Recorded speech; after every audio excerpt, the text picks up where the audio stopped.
खुशामदीद, खैर मकदम और वेलकम है आप सभी सामईन व नाज़रीन का आपके अपने ही पसंदीदा यूट्यूब चैनल रिजवान ज़हीर पर। आज की इस वीडियो में आप सबों को मैं मानू यानी मौलाना आज़ाद नेशनल उर्दू यूनिवर्सिटी के BEd regular mode entrance test साल 2020 में पूछे गए जनरल सेक्शन के जनरल नॉलेज के सवालात को बताऊंगा। तो ये आप स्क्रीन पर देख रहे हैं, ये ओरिजिनल क्वेश्चन है, यानी यही क्वेश्चंस मानो 2020 के एंट्रेंस टेस्ट में स्टूडेंट से पूछा गया था और इस बार भी इसी तरीके के क्वेश्चंस पूछे जाएंगे।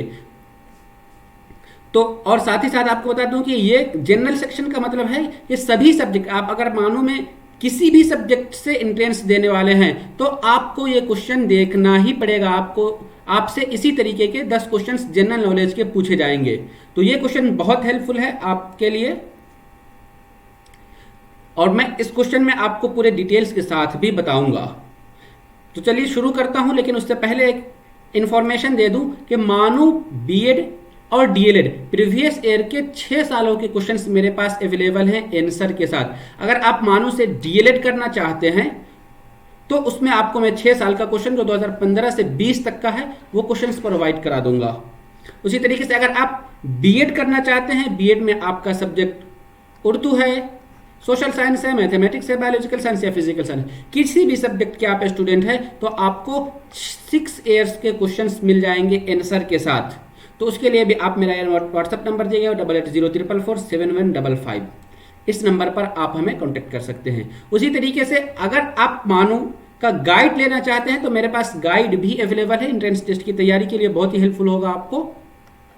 तो ये आप स्क्रीन पर जो देख रहे हैं ये social science and Urdu groups BEd के लिए है, यानी इन दोनों सब्जेक्ट के लिए 100% है। अगर साइंस वाले इस बुक को लेंगे तो उनको सिर्फ जनरल सेक्शन में जो 50 नंबर पूछा जाता है 10-10 नंबर करके, वो सारे क्वेश्चंस इस बुक से कवर हो जाएंगे। और ये बुक मेरे पास बहुत ही लिमिटेड अवेलेबल है, अगर आप इसे हासिल करना चाहते हैं तो कांटेक्ट कीजिए। उसी तरीके से ये डीसेट है, अगर आप डीएलएड का एंट्रेंस टेस्ट देने वाले हैं तो भी ये बुक है, आप इस बुक से तैयारी कर सकते हैं। और अगर आपको ये बुक कहीं मिल रही है तो वहां से ले लीजिए या फिर मुझसे रब्ता कीजिए। लेकिन हाँ, ये बुक मेरे पास अब सिर्फ एक ही बची हुई, एक के बाद खत्म हो जाएगी, फिर दोबारा से मैं इस बुक को नहीं प्रोवाइड करा पाऊंगा।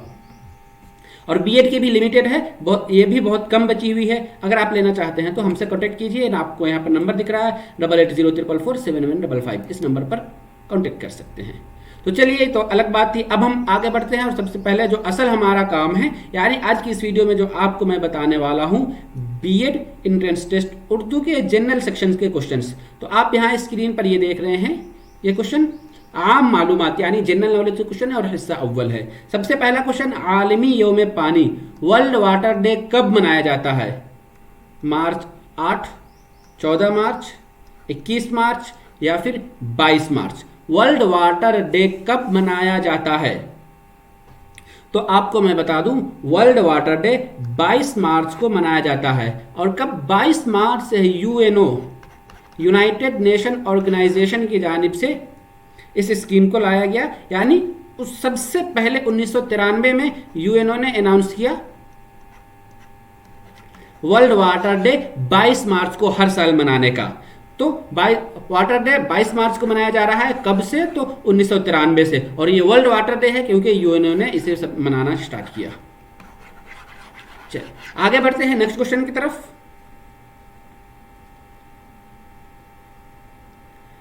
क्वेश्चन नंबर 2, थोड़ा सा, हाँ, कोविड-19 ये तो बहुत ही महलिक है और इसको हम सभी झेल रहे हैं। क्या है? एक मुताद्दी मर्ज है, खुदकार बीमारी है, एलर्जी है या जिगर की बीमारी है?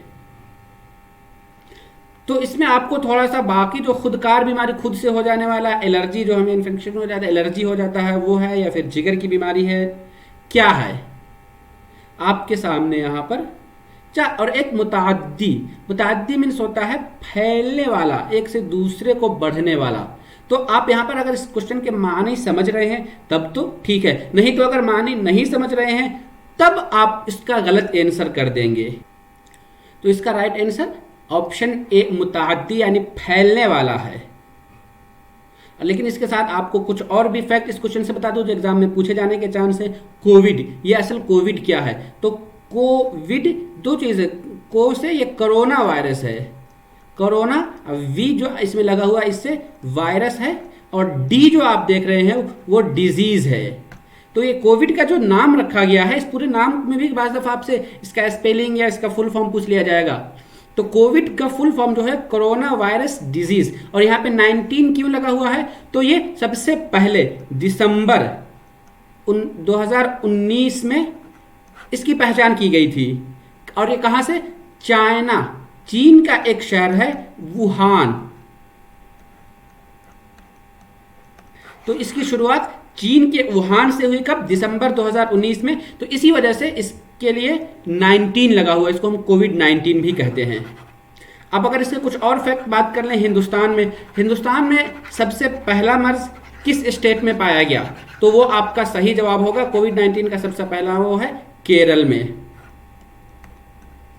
और उसी की तरह अगर आपसे पहली मौत कोविड-19 से हिंदुस्तान के किस सूबे में हुई, तो आपका आंसर आ जाएगा कर्नाटक।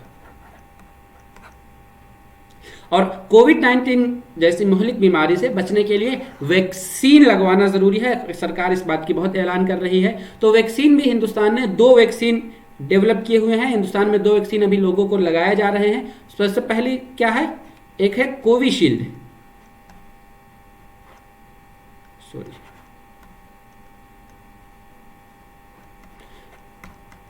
कोविशील्ड है, और दूसरा है कोवैक्सीन। ये दोनों हिंदुस्तानी वैक्सीन है, और ये हिंदुस्तान में ये दोनों लगाए जा रहे हैं। तो ये फैक्ट है, ये फैक्ट भी एग्जाम में पूछे जाने के चांसेस रहते हैं।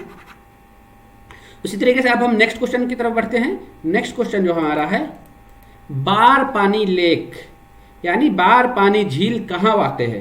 त्रिपुरा, सिक्किम, मेघालय या फिर आसाम? तो आपको बता दूं, बार पानी जो लेक है इसे उमियम झील भी कहा जाता है। उमियम झील। तो ये कहाँ वाक़ है? शिलोंग। और शिलोंग कहाँ? मेघालय में। तो राइट आंसर हो जाएगा क्वेश्चन नंबर 3 का ऑप्शन सी, मेघालय। नेक्स्ट आगे बढ़ते हैं, क्वेश्चन नंबर 4। इनमें से कौन एक इनपुट आला नहीं है? इनपुट और आउटपुट, ये आपका कंप्यूटर से क्वेश्चन है, यानी डिजिटल से। तो 2 चीजें होती है, एक इनपुट होती है और दूसरा आउटपुट। तो हम कंप्यूटर या सिस्टम में, लैपटॉप से जब हम किसी चीज को इस्तेमाल करते हैं तो 2 तरीके की चीज, एक चीज जिससे, जैसे मानते हैं ये एक आपका कंप्यूटर है, तो आप इससे कोई चीज इसमें दाखिल कर रहे हैं बाहर से, तो ये सब आपका इनपुट हो गया। लेकिन अगर आप इससे कोई चीज निकाल रहे हैं, इससे कोई चीज बाहर निकल रही है, तो ये आपका आउटपुट हो जाएगा। आपको मैं समझा रहा हूं तो समझ में आ जाएगा। अगर इसे कोई चीज बाहर निकल रही है तो वो आउटपुट है। तो क्या? जैसे स्पीकर से क्या होता है? आवाज, किसी चीज को आप आवाज सुनते हैं, कंप्यूटर में, सिस्टम में हम प्ले करते हैं और उससे आवाज बाहर निकलती है, तो ये आउटपुट हो जाएगा। और इसी चीज जो स्कैनर है, स्कैनर में क्या करते हैं? हम फोटो को या किसी चीज को स्कैन करके सिस्टम में डालते हैं, तो ये आउटपुट होगा, सॉरी ये इनपुट होगा। क्योंकि हम फोटो को या अपना जो डॉक्यूमेंट होता है, पीडीएफ फाइल होता है, को बहुत सारी चीज़ों जिसको हम स्कैन करके कंप्यूटर में डालते हैं, तो ये इनपुट की कैटेगरी में आ जाएगा। उसी तरीके से माउस है, तो माउस से हम माउस से कोई चीज़ बाहर नहीं निकलती है। कीबोर्ड है, तो कीबोर्ड से भी हम सिस्टम में टाइप करते हैं, तो कहीं ना कहीं डेटा हमारा सिस्टम में एंटर हो रहा है, तो कीबोर्ड भी इनपुट है। लेकिन इसमें से कौन सा इनपुट आला नहीं है, हमसे ये पूछा गया था। तो उसकी आपको मैं बता दूं कि जिस तरीके से जो इनपुट आला है वो माउस है, माइक्रोफोन है, स्कैनर है, कीबोर्ड है। लेकिन स्पीकर जो है उससे आवाज बाहर निकलती है, तो ये आउटपुट हो जाएगा। तो राइट आंसर आपका ए होगा। और इसी तरीके से आउटपुट आला में और भी अगर आप एग्जांपल लेना चाहें तो आपका मॉनिटर हो जाएगा, प्रिंटर हो जाएगा, और फिर प्रोजेक्टर वगैरह, ये सब आउटपुट है। और उसी तरीके से एक और ऑप्शन बाज़ दफ़ा आ जाता है माइक्रोफोन। अगर आपसे माइक्रोफोन कह दिया जाए तो ये क्या होगा? तो माइक्रोफोन से हम आवाज़ को रिकॉर्ड करके सिस्टम में अंदर दाखिल करते हैं, तो ये इनपुट में आ जाएगा। लेकिन वही स्पीकर है जिसे हम आवाज़ बाहर सुनते हैं, तो वो आउटपुट में हो जाएगा। चलिए, तो मुझे लगता है कि क्वेश्चन समझ गए होंगे कि क्या है। सही जवाब आपका स्पीकर, जो कि आउटपुट है। नेक्स्ट क्वेश्चन है, कायनात में सबसे वाफिर पाया जाने वाला अंसुर कौन सा है। ये क्वेश्चन थोड़ा सा आप लोगों को समझने में की परेशानी होगी, क्योंकि पिछली बार भी जब क्वेश्चन पूछा गया था इस क्वेश्चन पे ऑब्जेक्शन आया था और बच्चे बहुत परेशान हुए थे। तो कायनात यानी यूनिवर्स में सबसे वाफिर, सबसे कसीर तादाद में, बहुत ज्यादा मकदार में पाया जाने वाला उनसुर यानी एलिमेंट कौन सा है। ऑक्सीजन, ये अलिफ कर दीजिए, ये सिलिकॉन है, हाइड्रोजन और फिर कार्बन डाइऑक्साइड। तो कायनात में, यूनिवर्स में सबसे कसीर तादाद में पाया जाने वाला जो एलिमेंट है वो आपका ऑप्शन सी आएगा, हाइड्रोजन। हाइड्रोजन सबसे कसीर तादाद में पाया जाता है। यह क्वेश्चन आपका पूरे यूनिवर्स में, अर्थ पे नहीं पूछा जा रहा है। अगर ये क्वेश्चन अर्थ पे पूछा जाता तब फिर आपका ऑप्शन ए ऑक्सीजन होता, लेकिन ये अर्थ ना बल्कि यूनिवर्स में पूछा जा रहा है, तो इस वजह से यूनिवर्स में सबसे कसीर तादाद में हाइड्रोजन है। और हाइड्रोजन अगर हम अर्थ पर बात करें तब ये फिर थर्ड पोजीशन पर आ जाता है। तो इस वजह से इस कंफ्यूजन को आप दूर कीजिएगा कि सबसे कसीर तादाद में। और साथ ही साथ आपको इसके लिए आप क्लास 11th का जो चैप्टर 9 है एनसीईआरटी बुक, आप उसमें इसके बारे में और डिटेल्स में पढ़ सकते हैं। उसमें इस चीज को डिफाइन किया गया हुआ है। क्लास 11th केमिस्ट्री की बुक है और चैप्टर 9। चलिए आगे बढ़ते हैं। इस क्वेश्चन में कंफ्यूजन नहीं होनी चाहिए। क्वेश्चन नंबर 6, हिंदुस्तान में आम के पकने के लिए इस्तेमाल किया जाने वाला केमिकल। आम या फिर इसकी तरीके और भी कई सारे फल हैं जिन्हें वक्त से पहले कोई मटेरियल डालकर, केमिकल डालकर पका दिया जाता है। उस केमिकल का क्या नाम है, उसे क्या कहते हैं। Ammonium nitrate, calcium carbide, potassium या फिर सल्फर एडाइड।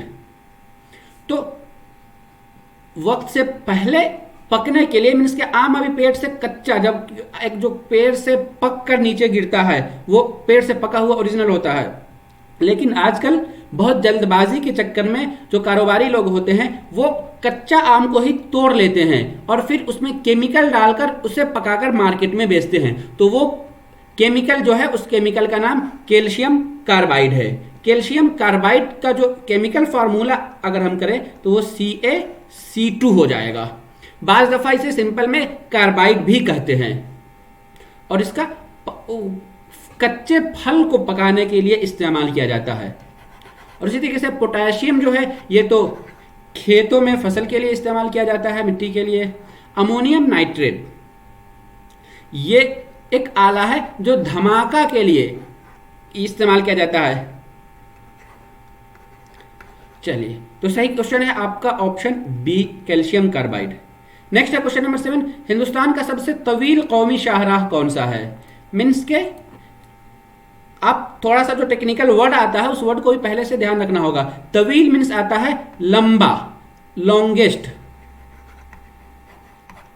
और कौमी शाहराह, कौमी के लिए इस्तेमाल किया जाता है नेशनल यानी राष्ट्रीय। शाहराह कहते हैं हाईवे को।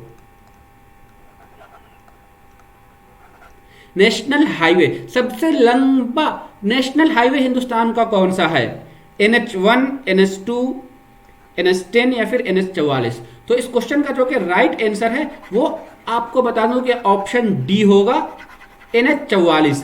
पहले इसे NH7 के नाम से जाना जाता था, लेकिन अब ये NH44 के नाम से जाना जाने लगा है। यह हिंदुस्तान के कुल 11 सूबों से गुजरती है। कहां से कहां तक, कश्मीर से कन्याकुमारी तक। कश्मीर जो कि हिंदुस्तान के, अगर हम इस तरह से एक मैप बनाने की कोशिश करें, सॉरी सही से नहीं बन पाया, फिर भी आपको मैं एक समझा दूं। ये पोर्शन बहुत गड़बड़ बन गया, सॉरी। हाँ, फिर भी मैं आपको ये समझाने के लिए बता रहा हूं कि हिंदुस्तान का जो ये ऊपर से कश्मीर दिख रहा है, सॉरी नहीं, थोड़ा सा कुछ इशू आ जा रहा है, चलिए ऐसे ही समझा देता हूं। तो कश्मीर से लेकर कन्याकुमारी तक ये NH44 फैला हुआ है। और उसी के अलावा अगर हम बात करें कि इस कुल कितने किलोमीटर पे यह है, तो 3745 कुल किलोमीटर जो है सबसे लंबे 3745 45 किलोमीटर है। और जो दूसरे नंबर पर है वो है NH27, ये कुल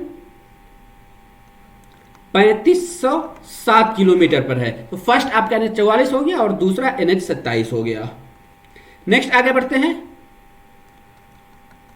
क्वेश्चन नंबर 8, हक़ आज़ादी। मुंदरजा झैल हुकूक में से कौन सा हक है? हक़ आज़ादी यानी लाइफ, राइट टू लिव, या जीने का हक, जिंदगी का हक, वो आपका है। इस्तेहसाल के खिलाफ उठना, इजहार राय का हक, सकाफती और तालीम का हक। तो ऑप्शन आपका बी हो जाएगा। क्यों? क्योंकि हम जान रहे हैं कि हिंदुस्तान में जो हिंदुस्तानी कॉन्स्टिट्यूशन है, आइन है, उसके मुताबिक 6 तरीके के बुनियादी हुकूक हिंदुस्तानी आवाम को दिए गए हुए हैं। सब वो कौन कौन सा है? राइट टू इक्वलिटी,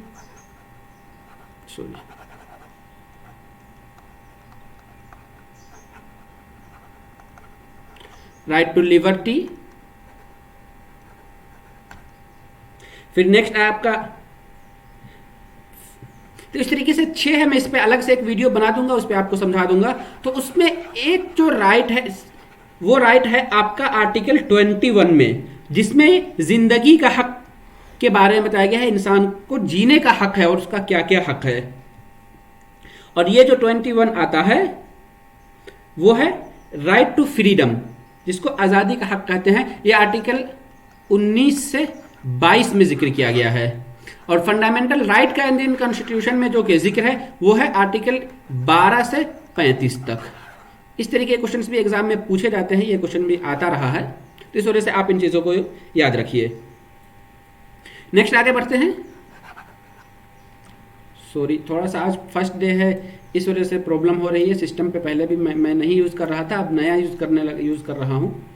1-2 दिन थोड़ा सा ऐसा रहेगा, लेकिन उसके बाद इंशाल्लाह कंफर्टेबल हो जाएगा। नेक्स्ट क्वेश्चन हम आगे बढ़ते हैं। क्वेश्चन नंबर 9 में आप देख रहे हैं, मुंदरजा झैल में से कौन हिंदुस्तान की इनकलाब की माँ के नाम से जाना जाता है?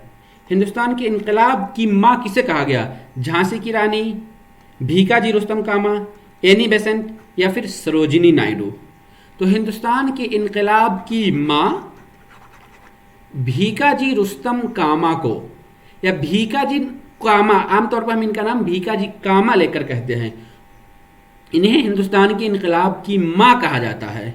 और इनके साथ एक और फैक्ट जुड़ा हुआ है, सबसे पहले हिंदुस्तानी झंडा को, हिंदुस्तानी जो परचम है, उसे विदेश में फहराया था। कब?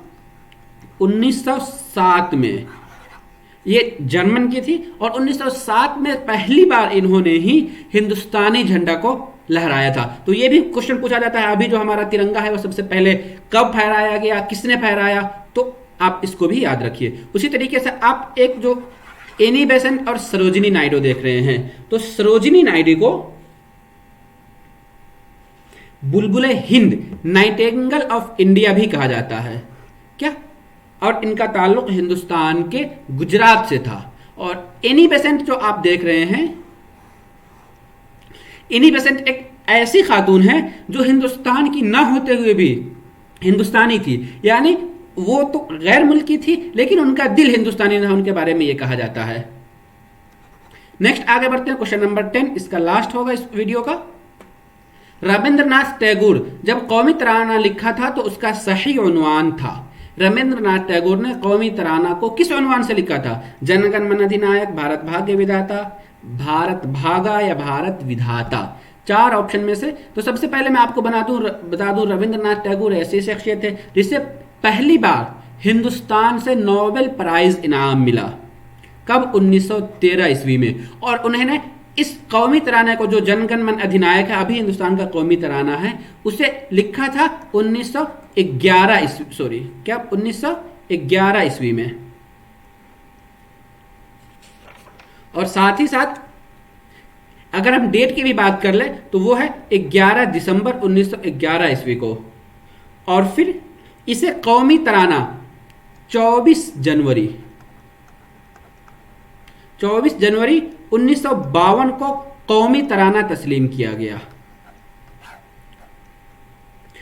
और इस कौमी तराने को सॉन्ग में, यानी गाने में कितना वक्त लगता है? कुल 52 सेकेंड इस कौमी तराने को गाने में वक्त लगता है।